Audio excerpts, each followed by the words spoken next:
My fellow Virginians, I'm Mike Donovan, the President and CEO of Nexus Services.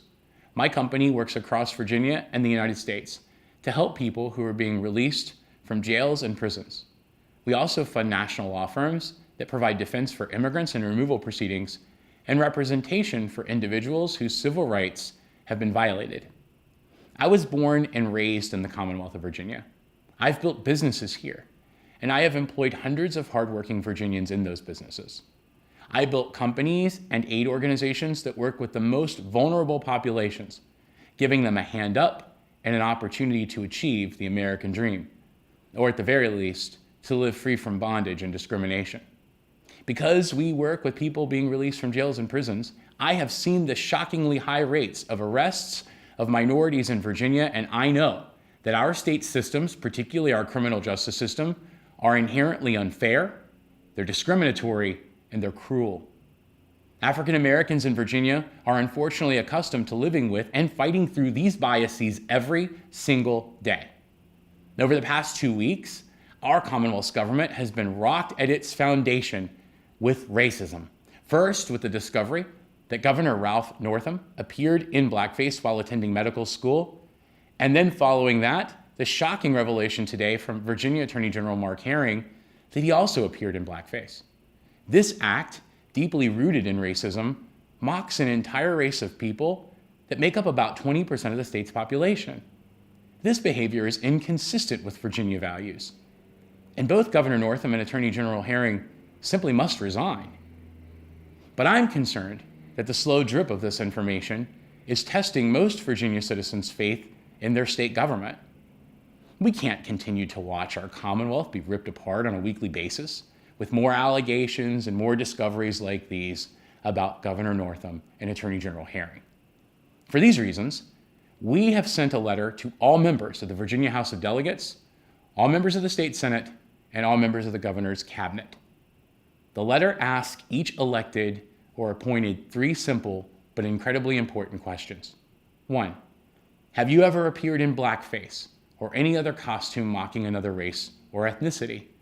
2, have you ever used a racial epithet or a derogatory term toward members of any race or the LGBT community? And 3, have you ever attended a meeting of any hate or extremist group as defined by the Southern Poverty Law Center?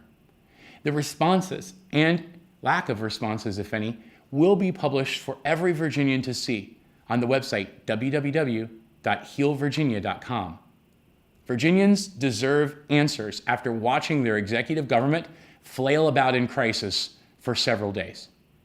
There's an old but very true saying that comes to mind in this difficult time for Virginia, and that is that sunlight is often the best disinfectant. It seems Richmond's in need of some disinfecting, and it's time for Virginia's leaders to go on the record with answers to these questions so that our Commonwealth may finally move forward. So please join me after 3 p.m. on Friday, February 8th, 2019, at www.healvirginia.com to see our leaders' answers to these important questions. In addition to finding your representatives' answers to these questions, you can also use that website to report instances of racism from elected officials. All reports will be investigated and, if confirmed, reported. Now, please let me leave you with this thought, which comes from watching talking heads and politicos speculate about what happened with the governor and attorney general in the 1980s, what's happening now, and what's likely to come. It's incredibly important for every single person to realize that appearing in blackface was wrong in this country in the 1950s, when TV shows that dared air such content saw their sponsors boycotted by African Americans and their allies who were not willing to be ridiculed by the white power structure in this country. If it was wrong in the 1950s, it certainly was wrong in the 1980s. However, there is a more insidious racism at foot here. See, the governor holds the power of clemency, meaning he alone can right the wrongs of Virginia's racially biased criminal justice system. The Attorney General is the state's top prosecutor, and he's charged with defending Virginians from harm.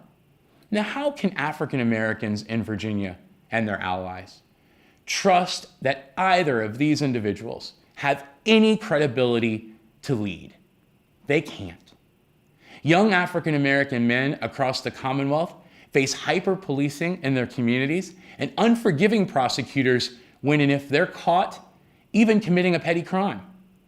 How ironic is it that the man who holds clemency power and the man who serves as Virginia's top prosecutor somehow expect that they should receive the benefit of the doubt when such a benefit is rarely given to a kid who may have the same skin color that both of these men so callously mocked.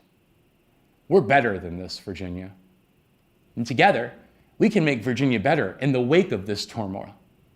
As we march toward that goal, we must place our elected officials on the record in these important matters. And that's precisely what we're going to do. God bless the Commonwealth and her residents, especially those hurting from this racially charged act or acts from our governor and attorney general.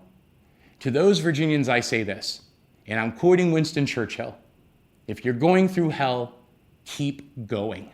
Virginia, we're going through racist hell, but this is certainly not a place to stop. We will fight together, and we will eradicate racism in our state government. Thank you.